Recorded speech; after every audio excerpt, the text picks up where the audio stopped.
셋. 8.15 식민지 민족해방과 더불어 동서냉전 강대국들이 두 이념들이 들어와 우리 국토를 반으로 갈라 들어올 수 있도록 그 원인은 어디에 있었을까? 혹연 주역 경전 태극 이론에서 음과 양의 두 짝이 두 배필이 생겼다는 무신론 숭상사조가 터지한 것은 아닐까? 객관적 과학적으로 증명할 수는 없으나 그러나 한민족이 두 이념이 되어지도록 이데올로기 힘과 힘의 대항선인 38도선으로 갈라쳐 미국과 소련이 들어오더니 뒤이어 또 동족 상장으로 6.25 전란의 현 휴전선이 어찌 그렇게 태극선과 그리 똑같을 수가 있는 것인가? 여러분도 태극선과 현 휴전선의 그림을 살펴보시면 아실 것입니다. 우리 국토의 주변 영토 강국들에 둘러싸인 패권 싸움의 장, 지리적 환경을 나타내는 혹연 태극사계 검은 어두움, 폐쇄를 상징하는 것은 아닐까?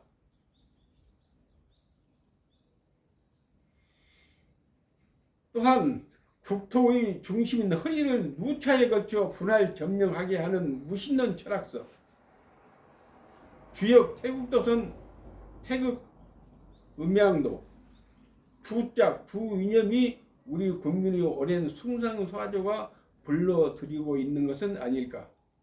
사실 주역 철학 전복치는 언견 쾌요사는 국민의 마음을 미혹시키는 중국 고대인들이 그림의 도안은 한민족의 두 이념으로 주역 태극기를 국기로 한 지금까지 140여 년 계속 이어지고 또 언제 터질지도 모르는 동족 상장의 비극을 부르는 국가와 민족은 단 하루도 편할 날이 없기 때문이다. 다음 그 부분을 말씀해 주십시오. 네. 1875년 고종 12년 일본 군함 윤여호 불법 침입 사건은 국기로부터 비롯되었다는 역사적 사실을 알아야 합니다. 먼저 명치유신으로 국론을 통합한 일본은 조선 측의 대일 문호 개방에 대한 미온적인 태도에 일본은 열강 세력에 앞서 조선의 진출을 시도할 계획이 지연됨에 따라 그 타겟책으로 무력 시위로서 조선 당국을 굴복시키고자 군함 3척을 조선 연해에 파견키로 결정하였어요. 일본 군함 윤여호는 1875년 8월 21일 강화도 동남방 난지도 부근에 정박하고 그들의 먹을 물이 없어 담수를 구한다는 구실로 보트의 분승 연안을 정탐하면서 강화도 초지진 앞바다에 정박, 초지진 포대에 접근하였습니다. 이에 초지진 포대에서 포격을 가하고 운양호에서도 맹포격으로 응수하여 성능이나 포술에서 그들에 비해 떨어지던 초지진을 파괴하고 후퇴하는 길에 영정진에서도 맹폭격을 가해 그들의 육전대까지 상륙시켜 살인, 방화, 약탈, 그 결과 조선군 전사자가 35명, 포로가 16명, 첨사, 이민덕이야 500명에 이르는 수비병은 모두 패퇴하였고 대포 35문과 하성총 130여 정, 그 밖에 무수한 군기 등을 약탈하였으나 일본 측은 겨우 2명의 경상자를 냈을 뿐이다. 그럼에도 불구하고 일본 측은 그 책임을 조선 조정에 뒤집어 씌워 정권 대사를 파견 hil문함과 아울러 무력 배경으로 개항을 강요하게 됩니다. 이에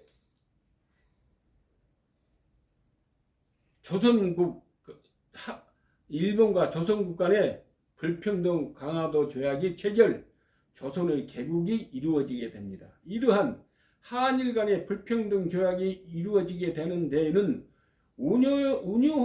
운양호에는 엄연히 일본 국기가 있었는데 어찌 먼저 포를 쏘았느냐 하면서 포격전의 책임을 조선 측에 뒤집어 씌워 무력을 배경으로 개항을 강요하였다는 사실은 국기로부터 비롯되었다는 사실입니다. 즉 나라를 상징하는 국기의 상징인 국제법상 필요하다는 것을 이제서야 처음 알게 된 것이죠. 그로부터 조정 대신들이 고종 임금님을 모시고 함께 태극기를 붙기로 할 것을 타협을 본 것으로 되어 있는데 국기가 나라에 필요하다는 사실을 알고부터 7년이 지난 1882년 고종 19년 9월 박영호 등 고종의 명을 받아 일본 배 메이지마루 배를 타고 가는 도중에 만들어 그달 25일부터 일본 영토에 사용 10월 3일에 본국에 이 사실을 통보했다고 합니다. 그러나 의문이 드는 것은 우리 조정에서 만들어 정축 행사는 못하였다 하더라도 일본 가는 도중에 급하게 만들었는지 그 연유에 대한 사료가 없으니 어찌할 수가 있겠습니까? 동시에 국기가 언제 어디서 어떻게 누가 만들었는지 애국가 가사도 이와 같이 누가 지었는지도 모르고 있다는 것은 이 시대에 책임지고 사는 우리의 수치가 아닌가. 또한 국기나 애국가 오래돼서 좋다는 골동품도 아니고 무조건 받아들인다는 것도 우스운 일이 아닌가. 지금도 우리 국토가 이렇게 분단된 것은 고취할 때 개혁할 때 개혁하지 못하고 시기를 놓치면 어떻게 된다는 여서적 교훈은 지금도 우리 국토 불안이 증명하고 있기 때문인 것입니다. 되었습니다. 주십시오. 이 시대를 살아가는 우리 민족의 순수한 이성을 얻어진 최고의 도덕적 가치로서 세계 10대 경제력의 힘을 우리 힘으로 이루어냈다는 것이며 세계 모든 나라들이 우리 민족 우수성을 다시 보았기 때문입니다. 힘으로 그러나 우리가 나아가야 할 방향, 이념 이상의 최선의 가치, 국기의 상징을 통한 국민이 바라는 근본적인 이념의 가치는 영토 우정으로서 국가 발전상에 있어서 영토 토지에 대한 통일과 함께 국토 넓은 공간이 확대해 있다는 점인 것입니다. 그것은 정치적 이념으로 이루려고 하는 대상이 되는 것이기 때문에 국기의 상징을 통해서 새롭게 나타내야 한다는 뜻입니다.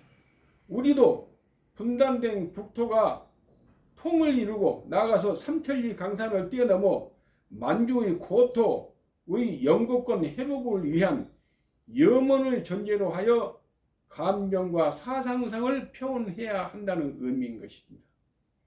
애국가 가사에 동해물이 마르고 백두산이 닳도록 태형적 소극적인 노랫말 가사로 부를 것이 아니라는 뜻입니다. 우리도 미국과 같이 중국과 같이 경제력의 힘으로 영토를 사들이기 위해 국부를 아끼고 전략하자는 뜻입니다. 쓸데없는데 돈을 쓸 것이 아니라 국가 경제력, 국부의 힘을 기르자는 의미입니다. 조선왕조 후기 경제, 생활, 문화, 관습은 우리 스스로가 개혁하기 위한 자율하지 못한 책임이 결국 조선사의 망국의 서름을 잇기 위해서라도 고칠 것은 빨리 고쳐나가는 순발력을 발휘하여야 한다는 것입니다. 조국 독립에 대한 새로운 시발점, 1948년 재헌국회에서 대한민국은 민주공화국이다. 대한민국의 주권은 국민에 있고 모든 권력은 국민으로부터 나온다 하는 헌법 정신에 기초한 자본주의 경제 체제 이념에 맞춰 중국과 같이 국기의 도안 모집과 전 국민의 의사를 물어 애국가를 하나의 개념으로 제정하였으면 했다는 뜻입니다. 세술은 새 부대에 담아야 한다는 예수의 말과 같이 국기와 애국가를 주변 영토 강국들과 같이 탄력적으로 국민 주권에 물었으면 하는 아쉬움이 있기 때문입니다. 나라를 상징하는 태극기 6.25 상징 가운데 하나인 주역경전, 인생사, 세상사 변합을 중국 성인들이 만들었다는 학설이 있은 전복서 원전임을 부인할 수 없을 것이요. 애국가야 하느님 보아서 하는 국기와 애국가가 서로 상충될 뿐만 아니라 그 애국가 가사가 누가 언제 어디서 작사했는지 출처를 모르는 데서야 이 시대에 사는 우리는 책임을 다한다고 할 수가 있겠습니까? 국기의 상징, 그 학설, 색채, 그림, 도안의 내용이 우리 국토 통일과 영토 발전과로서 정치적 의미에 맞지 않다는 것이기 때문입니다. 태극기 내용 그림을 한번 설명해 보겠습니다. 이 시대에 우리가 태극기 내용을 이 시대에 사는 대한민국 국민으로서 정치적 이념이 되어 있으니까 알아야 될 건 아니겠습니까? 내가 그 말씀을 칠판에 하면서 말씀을 드리겠습니다. 해보세요. 우리 태극기는 5가지 순서에 의해서 돌고 있는 겁니다. 이 학설은 주의가 남성의 주의가 정치한 해석을 했다고 해서 그 해석이 이 시대에 우리의 국토 통일과 영토 발전관으로 대한민국 명곡에 휘날리고 있기 때문에 이 학설이 과연 우리 국토관인가 하는 점에서 맞는가 그런 점에서 말씀을 드리는 겁니다. 그 순서에 대해서는 첫째 1번이 무국이 태극이라고 하는 것입니다. 무국과 태극. 무국은 그대로 얻는 것이죠. 태극은 있는 것이라고 주의가 설명했습니다. 태극은 유라고 설명했습니다. 무국은 그대로 무고.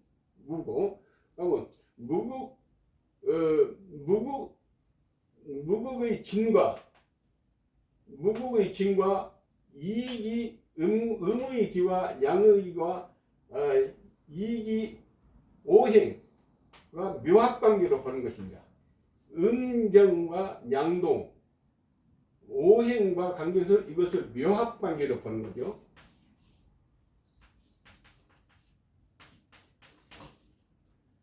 이건 뭐는 거냐? 무국의 진과 이익이 오행을 이 음의기와 양의기, 이 세상 모든 만물은 동식물을 비롯해서 사람까지 음의기와 양의기로 되었다는 거죠. 양분됩니다. 음의기, 양의기.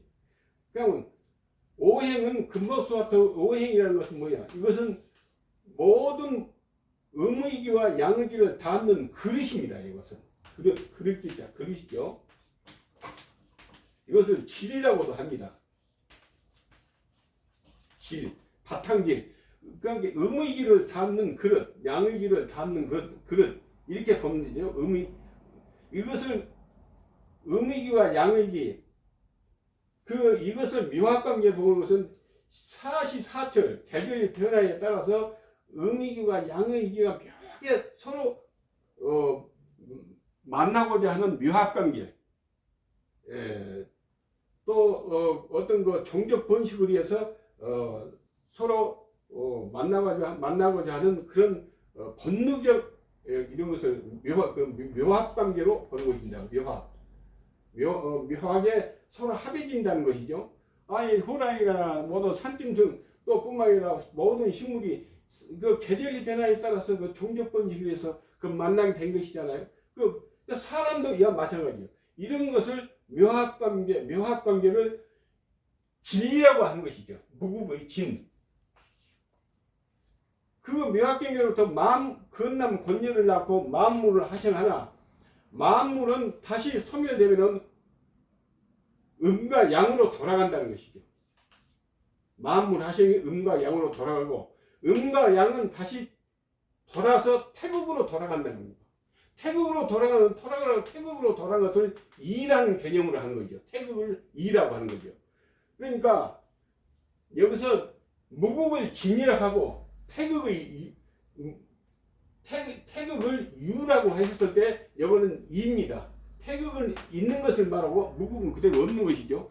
이러한 것이 자연적인 순환 과정을 거쳐서 무국의 진과 이기오행의 묘합으로부터 이것을 진리라고 하는 무국을 진리라고 하는 그런 것을 향해서 끝없이 돌고 있죠. 돌면서 만물이 영장의 사람을 몸과 남녀를 낳고 건남 권녀를 낳고 만물을 하생하나 만물은 결국 다시 음과 양으로 돌아가고 음과 양은 다시 태극으로 돌아가고 태극을 유로하는데 여기에서 주의가 남성의 주의는 이 학설을 무국임으로 태극일 수 있다는 학설이 주자의 자득설이라고 하는 것이요. 스스로 터득했다고 해서 주자의 자득설.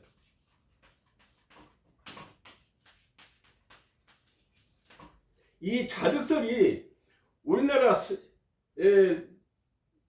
태극도설에 우리나라가 이상하게 그 국토적 개념, 영토 발전 개념, 우리 사상을 지배했던 조선조 500년 동안 지배 논리로 했던 태극 성리학의 제일 바이블로 여기는 말하자면 태극도설입니다. 태극도설.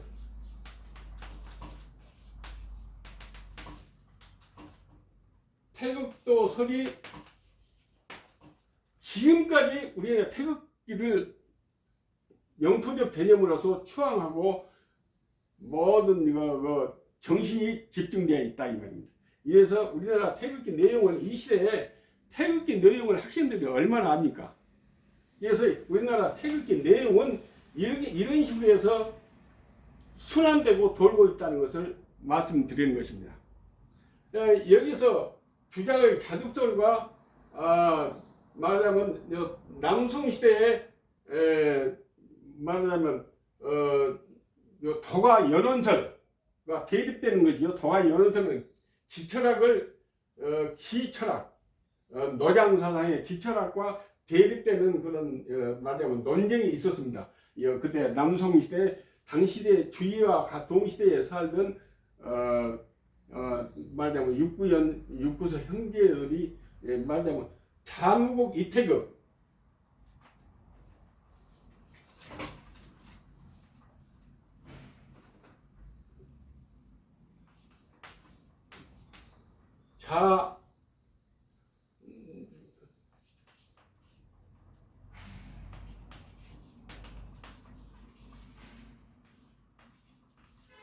자무국 이태극